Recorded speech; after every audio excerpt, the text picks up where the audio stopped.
It's time to rank some more horror movies, so here's my thoughts on all 5 Evil Dead movies, ranked from my least favorite to my favorite.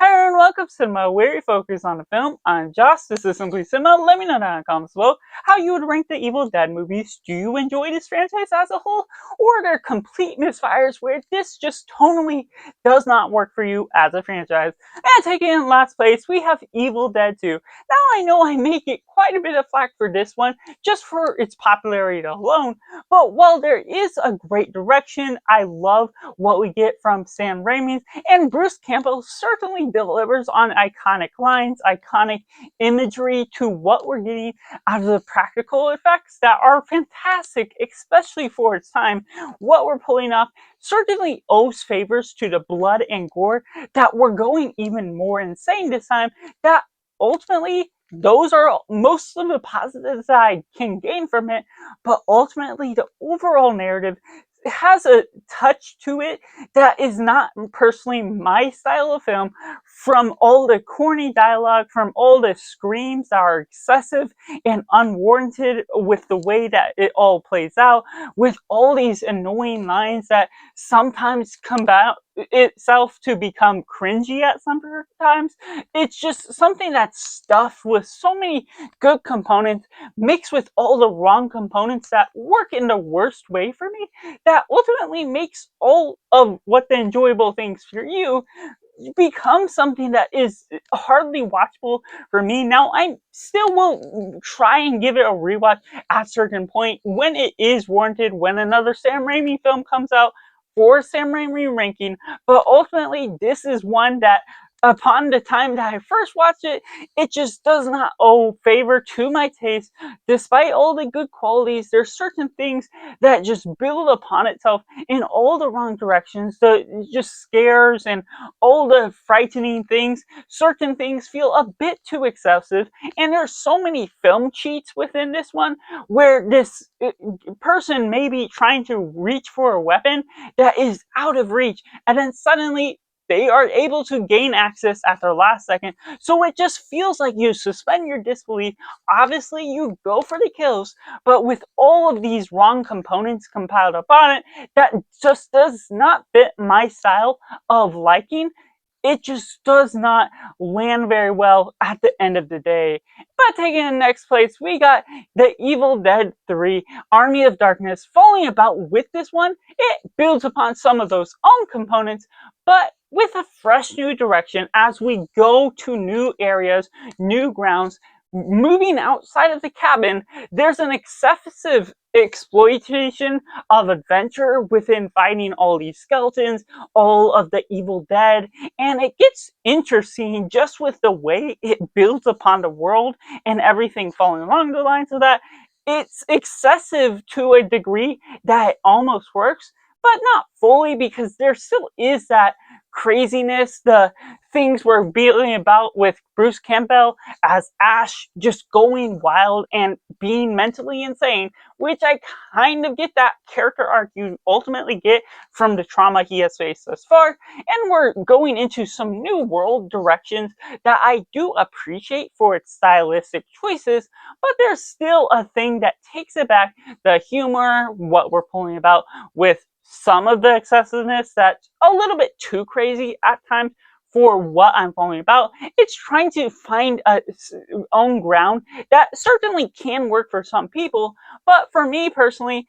there's a step above what we get out of Evil Dead 2, but at the same time, feels like it's trying to pull some of the same punches, which rightfully so. It's giving the audience what they want, that enjoyed those first two films, but ultimately doesn't pull off the right texture that will win me over personally. And that goes in next place, we have Evil Dead Rise, a reboot to this franchise that rightfully dives into this new world, this contained earth, that the opening credits alone is incredible. The way you get the title crawl and that opening sequel prologue scene with the way we're jumping to the end of this very film, which is an interesting choice that actually kind of works to hook the audience. And taking on this apartment complex, it may not be a character driven story that you get all these diverse ideas, these interesting things, but of course sometimes you go in for these kills that can be excessive for the sake of it. It's an absolutely bloodbath that this is the only film of the franchise that I managed to watch in theaters, having watched horror later in my life, but being to build upon all of these complex sort of differences with what these kills are pulling off, it's absolutely beautiful to the spectacle that's bringing about within this modern age. Even though the older ones, the older films, can look good, especially for their times, and it's impressive for what they managed to pull off. This one still wins me over for its modernized take, for its look at what we're doing, moving in and out, having the stakes and risk going about throughout the apartment, trying to protect siblings and the family that's involved with the whole situation, and the horror of the actual Evil Dead themselves, how they get infected, how things keep moving forward and progressing throughout, is just something that's very haunting, very thrilling, and just engages with me from beginning to end. Now there's a few missteps within what you're following along with the characters, what you're taking out of some of the dialogue, but there is still a sense of taking some of the moments a bit more seriously, not overly looking at the corny dialogue of the 80s, and still being able to win me over because it takes some of the ingredients that I just did not have a favor for within those last two films, and being able to just enjoy this immersive, modernized type of take for this film, and opening up the grounds for the reboot of new areas to dive into. And next up, we have Evil Dead 2013, a remake that certainly does so many things, that is doing all the right things, copying and pasting the original in some sense, but building upon this character arc with this girl that's trying to get out of drugs and trying to get a fresh start to her own life, and bringing friends along the ride that brings upon the fresh and best look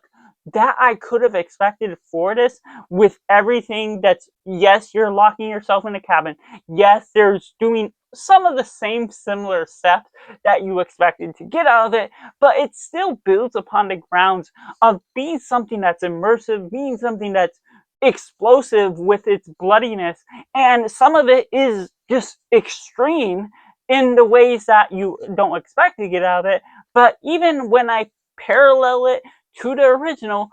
films, what we're getting out of those, I completely see where it's coming from. It just looks more surreal within this one because the modernized kind of take on it, what we're building upon with how we can build upon the practical effects in this modern age, and building upon all of the stakes, all of the things that you kind of can cheer for this one particular character that's trying to just survive. Building upon that is just something that's so looking into the supernatural and doing some diverse things that slightly take a turn from what we're looking at the original, not being completely copy and paste, and while it has the same similar template, building upon something that is very explosive to the way that it immerses me within the shock value that this film truly builds upon the horror that it is. But taking in my number one pick of the Evil Dead franchise, The Evil Dead, taking all of the things that I mentioned about Evil Dead 2 and 3, yes, there is some corny dialogue, but there's some sense of sensibility and some groundedness to where the film is taken. That, yes, you do get a few excessive screams here, but there's something about the fresh take on watching this film, particularly, that still edges every other film, including the remakes, in a way that still looks great. The practical effects, seeing them for the first time, owes favor for its own right, and it's not too insane within the bloodbath, not too insane with what it does with all the things, but there's still so many bits of just practical effects that get you unnerved by all the pencil stabbing, all these different things, learning about the Book of the Dead, learning about all these different things, how the supernatural, how the spiritual world works, and still not getting clear answers, but things happening for the sake of it is something that I am still all immersed into, seeing how it all plays out. And it's a rather quick film that, while it still has its slow burn moments at the beginning, it slowly progresses. Things become more and more insane, and you see the character arc that Ash gets, that even though he isn't headed in a particular direction, he's not trying to get over something, he's not isolating himself for a particular reason, it's just going on a vacation with his friends. Yet you see the trauma begin to slowly bleed into him as he loses more and more of his friends, that goes into the psychotic mode that you absolutely, while it is excessive purposely, see the immersive trauma that is built upon his character. It is bleeding out in all the right ways, and there's excessive blood skills that you just see the start to where it leads into his character arc into Evil Dead 2, but building upon a more sensible, more grounded, and more serious take on how we're exploring the magic, how we're exploring what the woods do in order to take over what these kids are doing. And going about all these routes makes it an excessive and wonderfully crafted film that's directed by Sam Raimi with all of the right ingredients that properly works in my favor. So that's just my personal thoughts and ranking of the Evil Dead ranking, from my least favorite to my favorite. Let me know down in the comments below how you would rank the Evil Dead franchise. Do you like the franchise as a whole, or does it come with a few rotten apples that will come along with the films that are combined with it? Make sure to like this video if you enjoy it, subscribe if you haven't already to join in the film culture community where we talk about the love of cinema as a whole. So that's just all, and make sure to do yourself a favor and go watch a movie.